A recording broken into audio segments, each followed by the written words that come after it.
There's a sound in our present history that paralyzes and silences us, the echo of heavy footsteps stopping at the door of a home.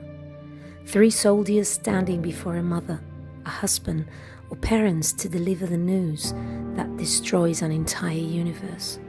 And in that second of absolute silence, before the scream, a miracle unique to our people takes place.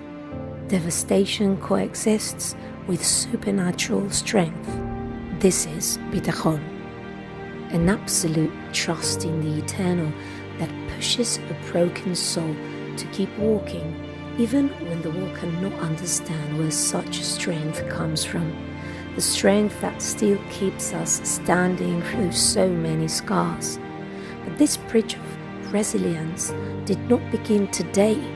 Its roots stretch back into the desert, into the voice of the one who walked behind Moses, and though never the central hero of our story, learned through every wound and every scar to place his trust in the eternal and continue forward.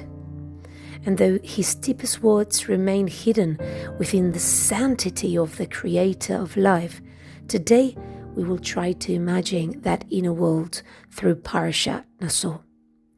Perhaps only now have I truly become aware of my own existence, he says.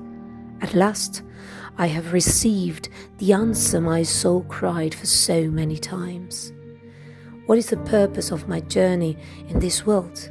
Why does your presence still remain near me after so many failures? And then I hear this voice. My brother, the Eternal has spoken to me again, this time about you and your sons. In that instant my world stops and my mind returns to the mud of Egypt. I remain there among the slaves, sharing their misery and lashes, while my brother Moses grew up in Pharaoh's palace. I saw suffering with my own eyes. I watched despair consume the souls of my brothers and my children. And when Moses returned carrying the fire of the burning bush, I willingly stood in his shadow, becoming his voice and his support. But freedom overwhelmed us. At the foot of Sinai, consumed by the panic of the people and my desperate desire to prevent bloodshed, I surrendered. I melted the gold, and from those flames emerged the golden calf. The echo of that scene followed me ever since, and when I believed the inauguration of the Mishkan would finally bring peace, divine fire consumed my 2 eldest sons, Nadav and Avihu. I watched them fall lifeless before me, and before the greatest pain a father can endure, my throat froze in silence. Bearing that grief and guilt within my chest, my beloved brother Moses now entrusts me with the 15 most powerful words a man could ever receive and transmit in the name of the Eternal, the Birkat HaKohanim. Tears begin to run down my face, and as I struggle to understand why such an undeserved merit could be given to someone as broken and imperfect as I am, I can only whisper, how can these wounded hands rise to bless anyone? Precisely because of that, Aharon, said Moses. Hands that have never been broken cannot hold the pain of others. The Eternal did not choose angels. He chose human beings capable of weeping beside their people. And suddenly, something within me began to understand. I had always believed my role existed only to accompany the mission of others.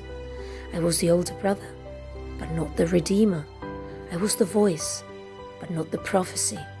I was the one trying to bring peace among men, while heaven spoke through Moses.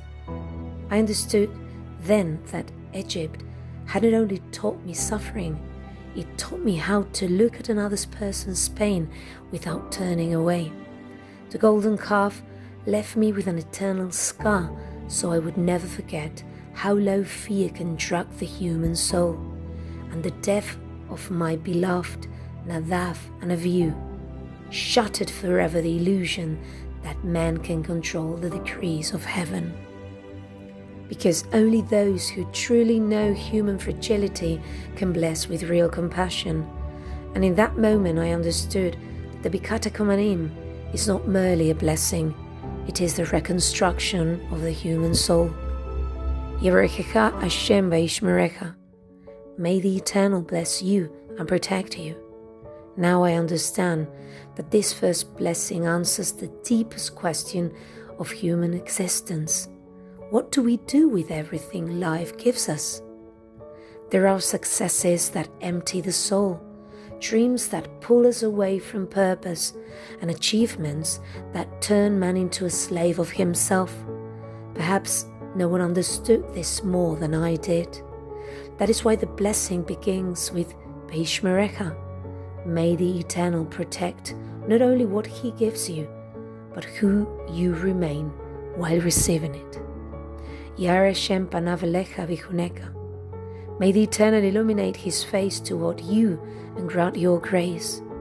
And then I discovered that this second blessing was created for the moments when the soul can no longer find meaning. Yet even there, the Eternal did not turn His face away from me. The Sfat Emet teaches that the true light does not erase darkness. It gives suffering purpose and sustains us through our darkest moments. Yisa Hashem panav elecha v'yasem lecha shalom.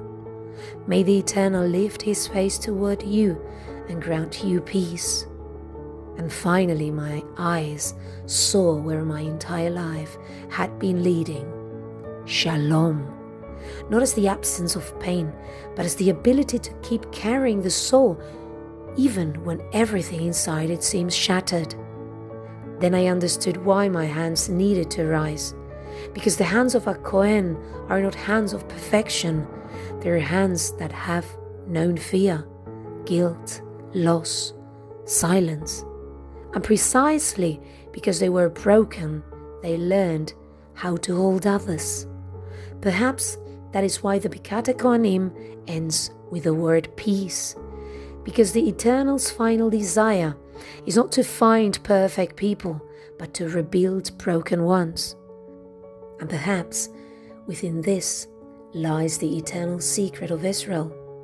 People who generation after generation hear footsteps stop at their doors.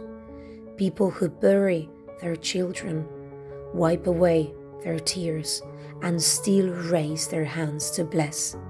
Because there are wounds that destroy a human being, and there are wounds that transform him into a refugee for the world. Am Israel Chai, and Shabbat Shalom Umevorach.